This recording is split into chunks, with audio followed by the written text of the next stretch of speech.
안녕하세요. 오늘도 사연살롱을 찾아주셔서 감사합니다. 40대 후반의 여성이에요. 저는 정말 어려운 집안에서 자랐어요. 다른 아이들처럼 학원도 다니지 못했죠. 그러다 보니 자연히 또래 아이들과 어울릴 시간이 별로 없었고 집에서 혼자 노는 시간이 많았어요. 언젠가 엄마가 마론 인형을 하나 어디서 얻어다 주셨는데 그 인형이 얼마나 소중했는지 매일 끼고 살았어요. 부모님이 일을 나가고 혼자 있을 때는 인형을 맞은편 상위에 앉혀놓고 밥을 먹기도 했어요.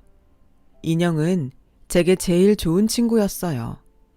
한 번은 옷이 뜯어졌는데 엄마가 집에 안 계셔서 어쩔 줄 모르고 발을 동동거리고 있었더니 옆집 할머니가 옷을 꿰매주셨어요. 저는 그날 할머니한테 바느질하는 걸 배웠고 그게 너무 재미있어서 조각천을 모아서 인형 옷을 만들기 시작했어요. 처음에는 서툴고 엉망이었지만 하나 둘 만들수록 실력이 늘어서 나중에는 제법 괜찮은 옷들을 만들 수 있었어요.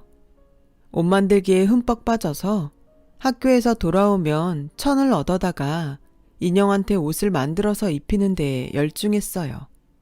그러다가 제가 고1 때 집에 어려움이 닥치게 됐어요. 아버지가 갑자기 쓰러져서 입원을 하게 되셨어요. 중학교 때까지는 아무리 어려워도 제가 학교 다니고 용돈 받는 게 힘들 정도는 아니었는데 아버지가 입원하신 다음부터는 전과는 비교도 안 되게 어려워졌어요. 저는 당장에 학교를 그만두고 일자리를 찾겠다고 나섰지만 엄마가 엄청 말리며 반대하셨어요. 요즘 세상에 대학도 아니고 고등학교를 그만두면 뭘 해먹고 살려고 그래. 절대 안 돼. 엄마가 어떻게든 해볼 테니까 무조건 학교 다녀. 어릴 때부터 학원 하나 제대로 보내본 적 없는 것도 미안한데 학교까지 그만둔다고 하면 엄마 진짜 못 살아. 아빠 아프신 건 어쩔 수 없는 거야. 그러니까 그 짐을 네가 지려고 하지 마. 알았어? 라는 간곡한 말에 저는 학교를 계속 다녔어요. 엄마가 밤낮으로 일을 하며 아버지 병간호를 했지만 아버지는 다시 일어나지 못하시고 몇 개월 후 돌아가셨어요. 엄마는 장례식 내내 서럽게 많이 우셨지만 그 이후에는 한 번도 눈물을 보이지 않으셨어요. 민영아, 너 마음 단단히 먹고 공부해. 내가 대학은 자신이 없어. 네가 벌면서 다녀야 될지도 몰라. 그래도 어떻게든 고등학교는 끝내게 해줄 거야.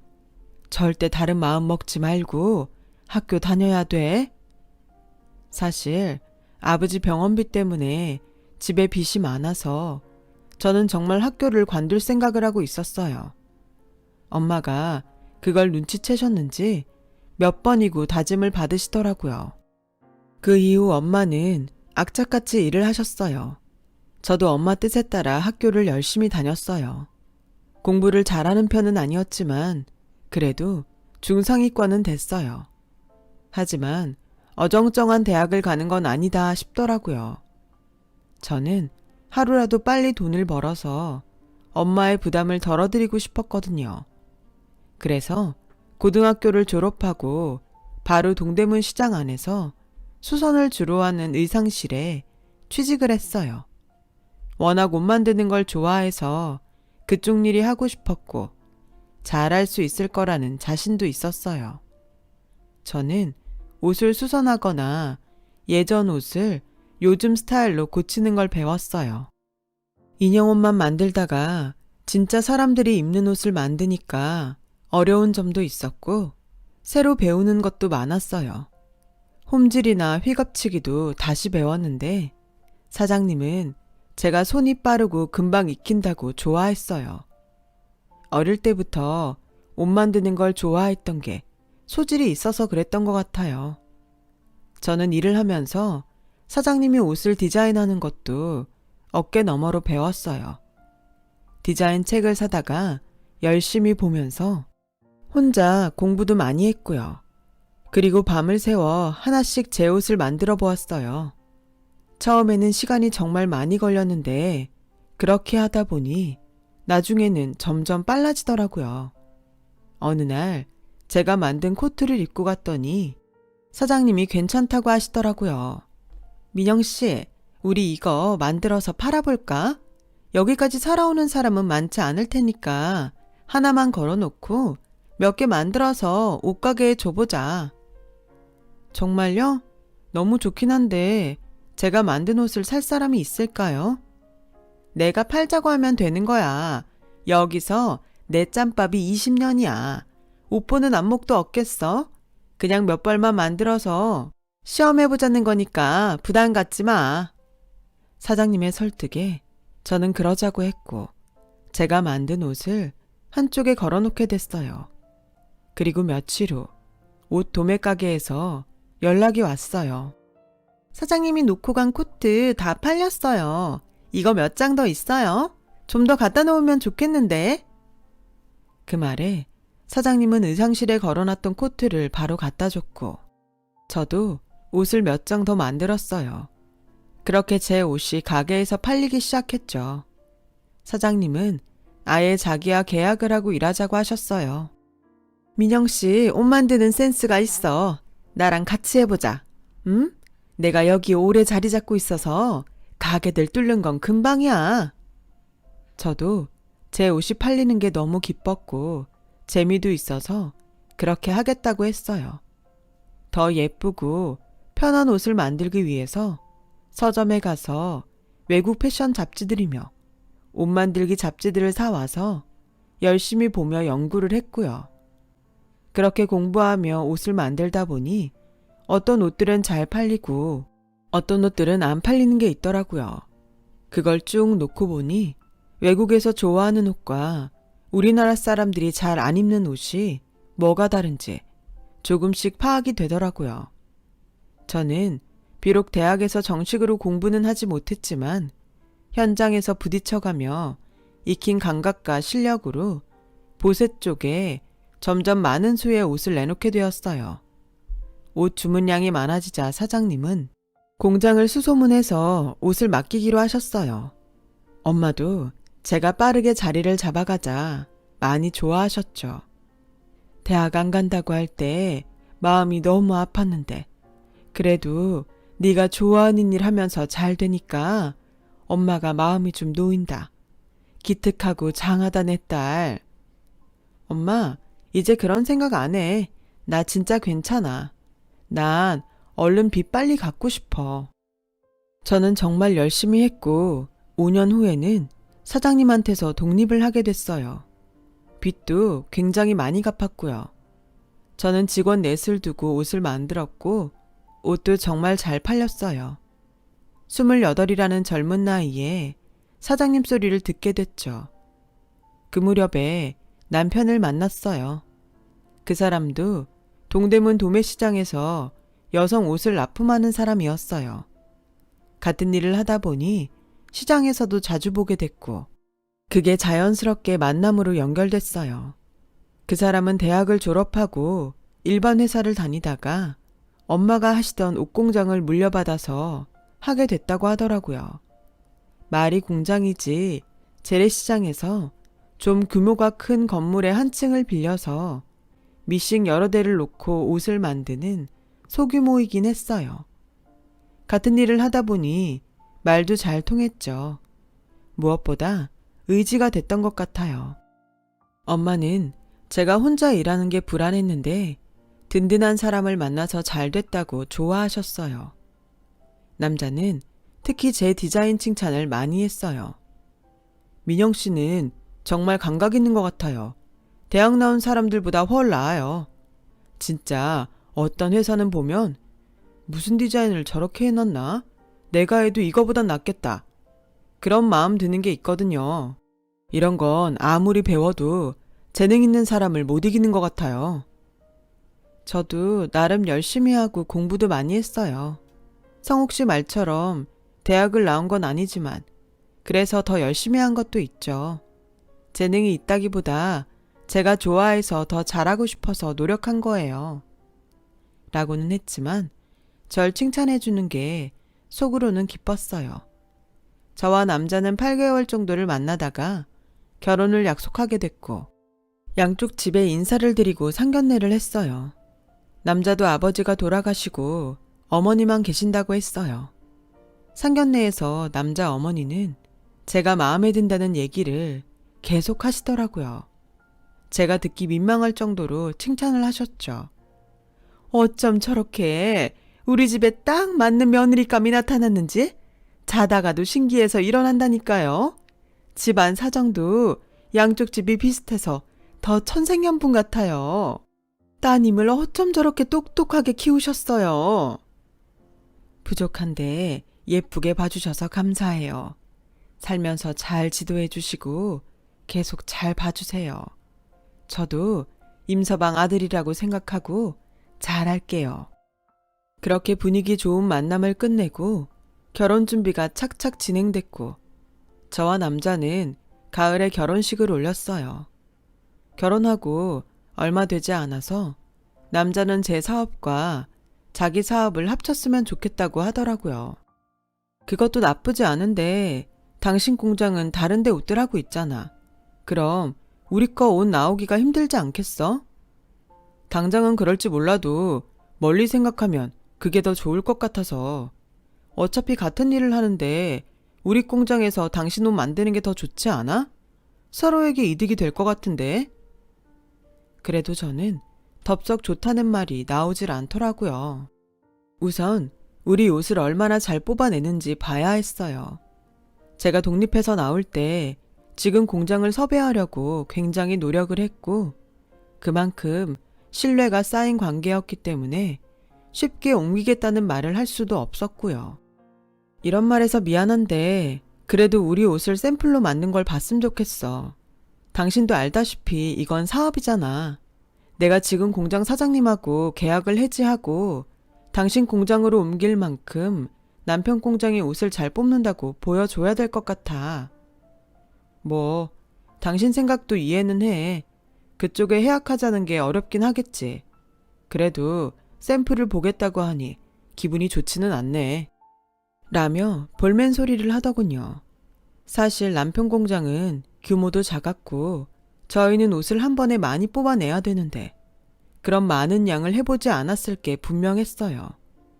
저는 저대로 사업 얘기니까 확실히 하자는 건데 그걸 서운해하는 남편이 좀 이해가 되지 않았어요. 남편은 이 일을 시어머니한테 얘기했고 시어머니는 바로 저한테 집으로 오라고 하시더라고요. 너 부부가 뭐니? 일심동체라고 하잖아. 결혼을 했으면 당연히 남편 공장으로 옮겨야 되는 거 아니니? 뭐? 샘플을 만들라고? 나 참 기가 막혀서? 우리 성욱이네. 니네 같은데 옷 샘플이나 만들어야 되는 그런 공장 아니야. 내가 그 공장을 어떻게 키워서 물려줬는데? 지금 그거 너 나도 모욕하는 거야? 어머니, 그 뜻이 아니고요. 저도 계약한 공장 사장님한테 명분이 있어야 되잖아요. 그리고 성욱 씨 공장이 저희처럼 한 디자인 많이 뽑는 거 안 해본 거 사실이라서 저로서는 확인이 필요해요. 어머, 얘 말하는 것 좀 봐. 그러니까 전에 공장에 보여준다는 것도 말뿐인 거고 결국 네 마음에 들어야 된다 그 소리 아니야. 얘가 진짜 우리를 뭘로 보고 이런 말을 하는지 모르겠네. 막말로 네가 정식으로 디자인을 배웠어? 의상학과를 나왔어? 시장 바닥에서 주먹구구식으로 배운 주제에 누굴 가르치려고 들어? 이래봬도 나 젊을 때엔 한가닥 하던 양장학원 출신이야. 이거 왜 이래? 성욱이는 경영학과 나와서 의상도 따로 공부했다. 객관적으로 봐도 누가 더 잘하겠니? 안 그래? 라며 저한테 모멸감을 주는 말도 서슴지 않았고 그날 이후로 남편도 시어머니도 저를 없는 사람 취급했어요. 저는 결국 남편 뜻대로 해주겠다고 했어요. 결혼한 지 얼마 안 돼서 더는 싸우고 싶지 않았거든요. 남편과 시어머니는 신이 나서 공장 이름도 제 브랜드 이름으로 바꾸고 본격적으로 저희 옷을 만들기 시작했어요. 한 가지 디자인을 여러 사이즈로 대량 생산하는 걸 안 해봤던지라 공장 사람들이 힘들어하는 게 보였지만 차츰 적응을 하더라고요. 저는 거의 매일 2시간 정도밖에 못 자고 일일이 옷을 검수했어요. 그렇지 않으면 잘못 나온 옷들이 꽤 있어서 안 되겠더라고요. 점차 사람들도 적응을 많이 하고 옷도 잘못 만드는 일이 거의 줄어들자 남편은 사람이 더 필요하다면서 회사 직원들을 늘렸어요. 그건 그럴 수 있다 싶었어요. 하지만 전 아무래도 대량 생산이 가능한 공장에서 하는 게 더 낫다는 생각은 변함이 없었어요. 물론 자동화 시스템 공장에서 부분 만들어 오는 게 많았지만 남편 공장이 다 소화하기는 버거워 보였거든요. 이런 얘기를 다시 해야겠다고 생각하고 있는데 남편이 점점 집에 잘 안 들어오더라고요. 매일 야근해야 된다고 하거나 바쁜 일이 있다고 하는데 제가 공장 스케줄을 뻔히 다 아는데 좀 이상하다 싶었어요. 그러다가 청천벽력 같은 소식을 들었어요. 남편이 제 브랜드를 자기 이름으로 상표 등록했다는 결정서가 집에 온 거예요. 저는 너무 놀라서 바로 공장으로 갔지만 남편을 만날 수 없었어요. 사람들이 저를 사무실에도 들여보내주질 않았거든요. 그제야 둘러보니 디자인팀에 사람이 2이나 앉아있더라고요. 사람을 뽑는다는 게 공장 일을 할 사람만 말한 게 아니었던 거예요. 저도 상표를 등록해야 된다는 건 알고 있었지만 솔직히 제가 보세 옷을 만들고 주로 도매상에 넘기다 보니 상표가 크게 중요하다고 생각하지 않았어요. 남편은 제 브랜드를 찾는 단골들이 꽤 있다는 걸 알고 자기 이름으로 상표를 등록하고 대학가에 가게까지 계약했더라고요. 그런 걸 저하고 상의도 한마디 안 하고 독단적으로 했던 거예요. 저는 쏙 빼놔야 했으니 당연히 말을 안 했죠. 그제야 남편과 시어머니가 자기네 공장에서 옷을 만들라고 그렇게 사람을 괴롭힌 이유를 알겠더라고요. 남편과 연락이 되지 않아서 시어머니에게 연락을 해봤지만 역시나 받지 않더군요. 앉아서 당할 수만은 없다는 생각에 시댁으로 찾아갔어요.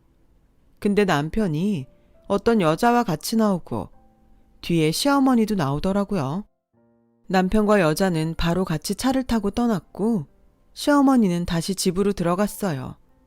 저는 얼른 뛰어가서 대문을 붙잡았어요. 어머 깜짝이야. 왜 이러니 너? 무슨 일이라도 있어? 사람 놀랐잖아. 어머니, 저 사람이랑 같이 가는 여자 누구예요? 그리고 어머니도 제 브랜드 남편이 자기 이름으로 등록한 거 아셨죠? 어떻게 저한테 한마디도 안 하실 수 있어요?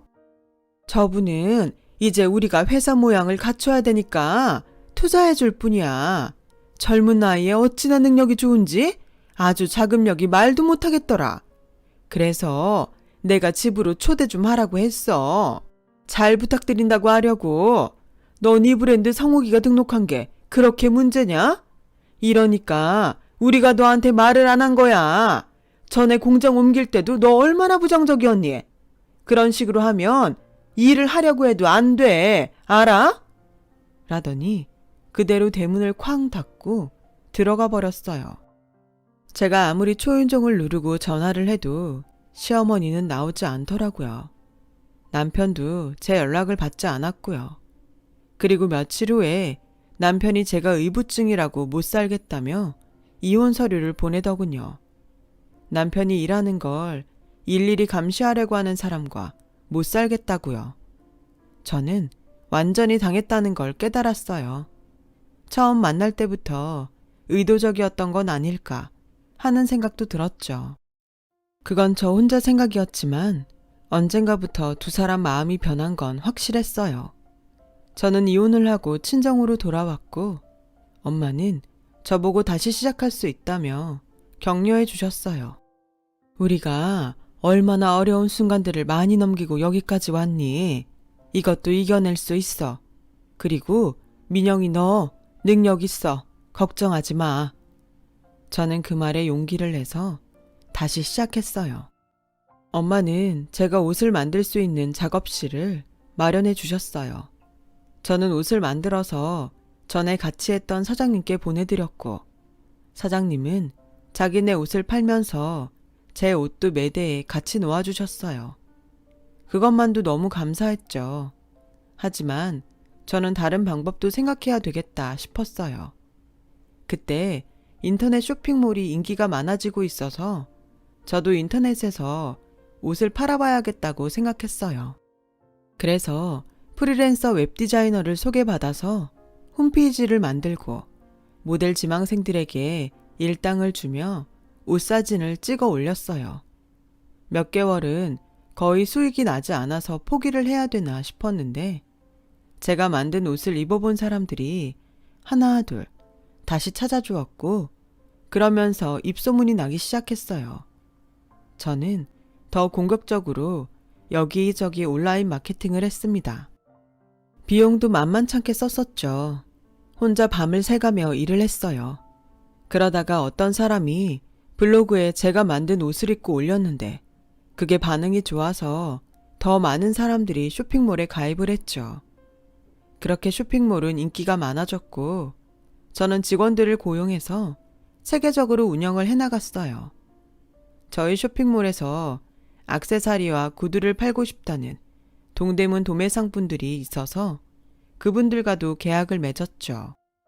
엄마 말씀대로 저는 다시 일어났어요. 이렇게 보면 금방 쑥쑥 큰 것 같지만 어려움도 있었고 혼자서 마음고생도 꽤 했어요. 전 남편에 대한 배신감도 컸죠. 그래도 모든 걸 다 이기고 또 해냈다는 사실이 너무 기뻤어요. 쇼핑몰이 안정적으로 접어들기까지 꽤 오랜 시간이 걸렸어요. 그러던 어느 날 엄마와 교회로 식사를 하러 갔는데 거기서 뜻밖의 사람을 만났어요. 전 남편이었는데 그 사람이 거기서 허드렛 일을 하고 있더라고요. 저는 알고도 못 본 척했지만 엄마는 너무 놀라서 아는 척을 하셨더라고요. 그 바람에 전 남편도 저와 엄마를 알아봤고 저희 쪽으로 오려고 하지 않더라고요. 그날은 그렇게 그냥 헤어졌어요. 저는 이게 어떻게 된 일인지 궁금해서 전 남편에 대해 알아봤죠. 그랬더니 1년 전에 회사가 부도나서 문을 닫았고 빚을 잔뜩 졌다는 거였어요.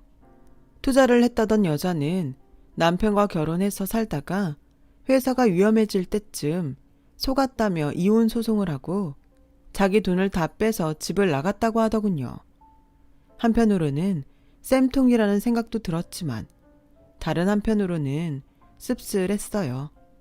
제가 처음 만든 브랜드가 그렇게 사라졌으니까요. 그러고 보니 제 브랜드를 시장에서 못 본 지 꽤 되긴 했더라고요. 그동안 너무 바빠서 잘 모르고 있었던 거죠. 그런데 다음날 전 남편은 어떻게 알았는지 제 사무실로 찾아왔어요. 정말 오랜만이야. 잘 지내나 보네. 저기, 그때는 내가 생각이 짧았어. 당신하고 그렇게 헤어지는 게 아니었는데. 이런 말 정말 염치 없지만 우리 다시 합칠 수 있을까? 이번엔 실수하지 않을게. 실수라니, 무슨 실수요? 그거 다 계획적인 거였잖아요. 제가 바보도 아니고 한 번 속지 2번 속겠어요. 댁하고 더 이상 할 얘기 없으니까 나가주세요. 여기요. 모르는 사람 아무나 들여보내지 마세요. 이렇게 화만 내지 말고 내 얘기도 들어봐. 나도 그때는 잘해보자는 생각이었어. 근데 당신이 너무 사사건건 따지니까 일이 안 될 것 같았다고. 그 말이 지금 나한테 통할 것 같아? 난 이혼하고 시장에서 들은 말이 없는 줄 알아? 댁하고 댁 어머니가 상표 등록하고부터 마음 바뀌었다고 다들 그러더라. 모르는 사람이 없던데 나만 바보같이 모르고 있었던 거야. 그런데 나보고 다시 합치자고? 너 한 번만 더 그딴 소리 해봐. 사기죄로 고소할 거니까. 내가 못할 것 같아? 라고 소리 지르자 남편은 더 말을 못하고 가더라고요.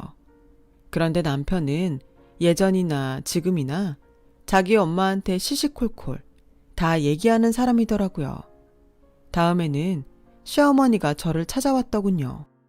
아가, 그동안 잘 지냈니? 안사돈도 잘 계시고? 사는 게 바쁘다 보니 인사도 한번 못하고 이렇게 시간이 간지도 몰랐어.